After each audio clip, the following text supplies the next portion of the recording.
Maayong adlaw ka Reels, kumusta mo diha? Hinaut nga naara mo sa maayong kahimtang, no? So karon magpa-video ko karon no kay do naman joy nangutana nato bahin anang divorce. So, para sa ako about anang divorce advantages ug naa say disadvantage.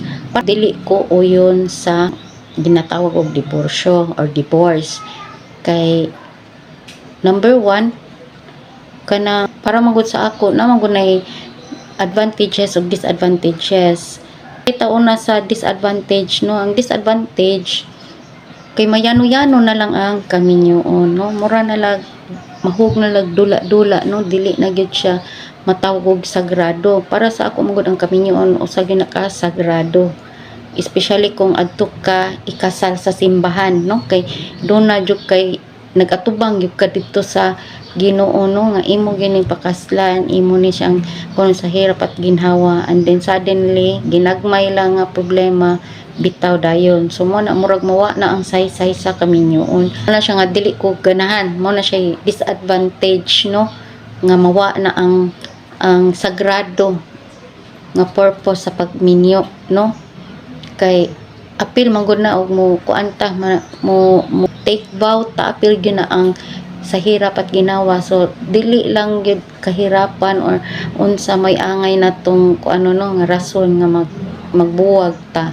Ang ari naman sa tas advantage para ra ni sa akong opinion ha, kay wala man jud ko kay bawo sa mga technicalities ani. Advantage ani especially if ang wife or ang husband kay na may mga babae rong mangulata kulatado, no, or physically abused, verbally abused, or unsa pa nga klase nga abuse, usa ni kadako sad nga relief, no, nga pwede na nilang maka-file na sila og kuan nga mapawalang visa, no. So para kanang naadyoy disadvantage ug advantages. Ug arita sa mga kanang abusive, muuyon ko kay di mo pud ta angay magtag-og ka ng mga pangulata, kanang mga physical abuse, very no tragic. Mo ni ako, no, para dili maabot ta sa punto nga ingon ana nga maadto tas maling tao, early stage pa lang, no, ato nang salaon ang mga tao nga moabot sa atong kinabuhi, no, nga makikuan. So diha pala sa pagpangulitaw tan-awa na ninyo ang iyang personalidad.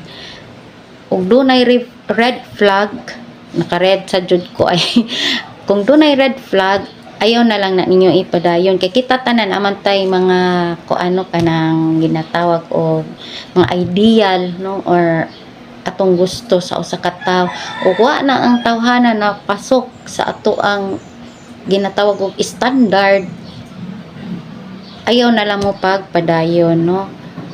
Makakita man mo kung kaning iyang personalidad mahaom ba ni sa imong personalidad. So kinahanglan magtimbang pa mo diri pa lang, sayo pa lang, para di na maabot dito sa kuan ang inyong dawaton nga inyong ikakuyog hangtod katapusang ginhawa, katudyong makaswak gyud nimo parehas mo personality, or maski di mo parehas pero magkasinabtanay mo, magkahatag mo og pagsuporta sa kadag usa ug panagsabot sa kadag usa, no, kanang ma-build ninyo inyong relationship nga mo grow mo individually, no, nya magawas ninyo ang inyong better version sa inyong kadag usa, no.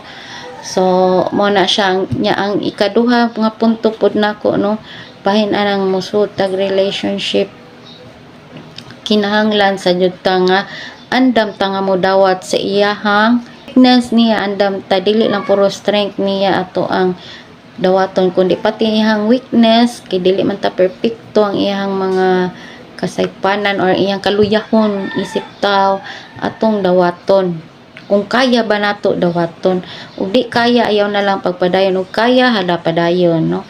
Nya ang ikatulo jud number 1 is kinahanglan dad-on gyud na nato, dili ni siya gibutang nako last kay pinaka list ni siya nga importante, pero ako siyang gibutang sa last nga listahan tungod kay siya pinaka importante ang atong pagpray, pagpangayog giya dito sa Ginoo, nga before pa man ta musud sa relationship ang tao nga atong ikakuyog tag Ginoo iya ng paglamdag, kay bisang unsa man kalisdanan inyong agian, unsa nga troubles, unsa nga problem inyong agian, kuan ra gina ninyo malagpasan ra gina inyo smooth ang dagan. Maski daghang pagsuway basta kamong duha dunay kahadlok, paghigugma ug respeto sa Ginoo. Jud ang relationship no nga naay inubanang pagtuo sa Ginoo, kay tanan ang Ginoo man gud mugiya gid sa ato ano nya magtinabangay maski sa trabaho susud sa balay in terms sa panginabuhi ug pananglitan ng usa in town usaray ni kayod o nya dili magkasya hala tinabangay mo nga ikuan no lagpasan ninyo ang mga pagsuway nga inyong ano mo na nga para sa ako manggod ako ang gyud na kanang secret kaayo na ang kaminyoon mo nang dili ko gusto og diborsyo maliban lang sa katong mga akong gimension no nga mga abusive nga panghitabo kana tagaan gyud na nako og puntos nga hatagan sa sila og kalayaan sa ilang kaminyoon kay dili naman pud na maayo nga naay mga panghitabo nga abusive sa kadag partner vice versa no. Ako reels ako ang punto. So ala sa daghang salamat sa inyong pagtan-aw kanunay reels. God bless you. See you to the next one. Please like, share, follow and subscribe. So God bless you. See you to the next one. Amping mo kanunay mga reels. Bye bye.